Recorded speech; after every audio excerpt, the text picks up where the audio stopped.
Well, isn't that just an evolved level of consciousness?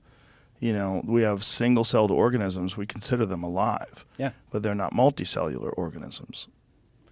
I mean, I tend to lean towards it being fundamental just because I can't place a spot on the emergent continuum. Like, it's just too I'm not going to pick. You're not going to make me pick. Off. Right. There's not like a switch that gets hit or a turkey tester that pops out. Boink. You know, like, oh, it's ready. Right. Yeah. And it's the same thing when we look at, a human, being born and like being in the womb. Like, people arbitrarily saying, oh, this moment, that, stop. Right. How do you know? Don't know. We're not going to play this like number of days game. Right. Like, when does the soul enter into the fetus? But that's why Chris Rock and Louis also has a great bit about that, where it's just like, oh, you should be able to kill. Kill it. Mm-hmm. But you're killing. Right. Yeah. Yeah. Bill Burr has a great bit about that as well. Like, I support your right, but I also think you're killing a baby. And that's, you would think that just feels like a more healthy place to be having the conversation. Well, it's just very uncomfortable for people, and especially people that support a woman's right to choose. They don't want to think of it that way, but it's undeniable. I had a conversation with someone online once a long time ago where Richard Dawkins was saying that there's no difference between a human fetus and a pig fetus at a certain. I'm like, what are you talking about? That's a ridiculous way to look at it, because a human fetus has the potential to become a human being. That could be your neighbor. It could be your best friend. It's gonna turn into a person. If someone doesn't intervene, or if it doesn't die, it's going to become a person. Pig fetus is going to become a pig. They're very different things. You could argue that a pig is intelligent, because they are. They're calculated. They do things. They're smart. They're smarter than dogs. Is your dog conscious? I think my dog's conscious. I have conversations with him. He knows when it's time to eat. He knows what I'm saying. When I ask him if he wants to play, he knows. He's fucking conscious. He's just not at the level that a human being is. But that's also because he doesn't have the hardware. Mm-hmm. Yeah, I mean, with the pro-life, pro-choice debate, it just feels so shallow, similar to the climate change debate, where it's like, obviously human life is precious and we should preserve it as much as is humanly possible. And guess what? Yes, if you choose to have an abortion, it's killing something. You're killing something. Yeah. Whether or not people should have the legal right to do that in certain circumstances, I'm not someone to answer that. But like, it would be so much more of a healthy conversation if we could agree at least on what we're talking about. Right. Which seems that people are trying to deny that it's life, which is not reality. And with climate change, it's like, who cares if it's, global warming, blah, blah, blah. Do you think pollution is good? Right. If pollution, if we all agree pollution is bad, then we're getting the outcome that we want, which is less pollution. Yes. But we're not worrying about based on, millions of years, like, who knows? Like, right.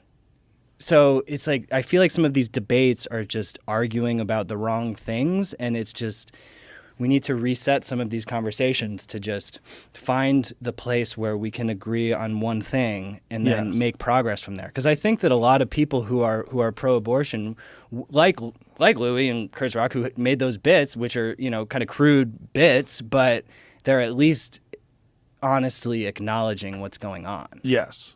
Yeah. But that's the purpose that humor does serve in those ways, is it makes you laugh at something that is kind of like, you leave there going, has this got a fucking good point? It was funny, but there's some truth in that. And if it didn't have truth in it, no one would be laughing.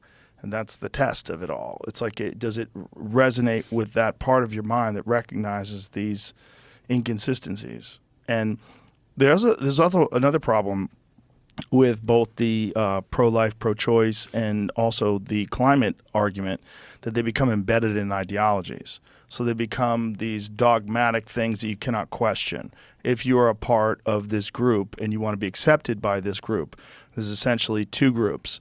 There's one group that believes in guns, but also believes that babies are sacred. It's like very strange. They're in general pro-military and pro-killing bad people, but also they think all life is precious. Protect babies with guns. It's wild, but it's also, if you don't give up your gun, people with guns will take your guns, and they'll have all the guns to make sure that you don't have guns. And it's just like, Jesus Christ. It is a thought virus cult to think that you have to have your identity sort of align with this cluster of beliefs. This everything intersects, and so like I need to do that. I honestly feel bad for people who find themselves in that spot. Well, it's brilliant people. This is the problem. Like Thomas Sowell had a great point about that intellectuals will oftentimes compartmentalize and ignore evidence. We're talking about brilliant people that we rely on to be the voice of reason or the voice of intelligence and fact when it comes to certain particular arguments, that they'll align with only the facts that support their case or support their position. And if it doesn't support their position, they'll conveniently ignore it. And, we see that with almost everything. We saw that very clearly with the discussion about COVID and whether or not metabolic health is important and whether or not other treatments are important or whether or not you should accept the narrative that there's one binary argument and that there's one answer and that this is the only answer to solve this problem. And clearly that's not the case and not true. It was represented across like so many different demographics, so many people that were similar but did different things, had better outcomes. So there's also this weird thing that human beings almost automatically do, is they try to find the most convenient answer, and the answer that supports their pre-existing conditions, or their pre-existing positions, rather. Yeah,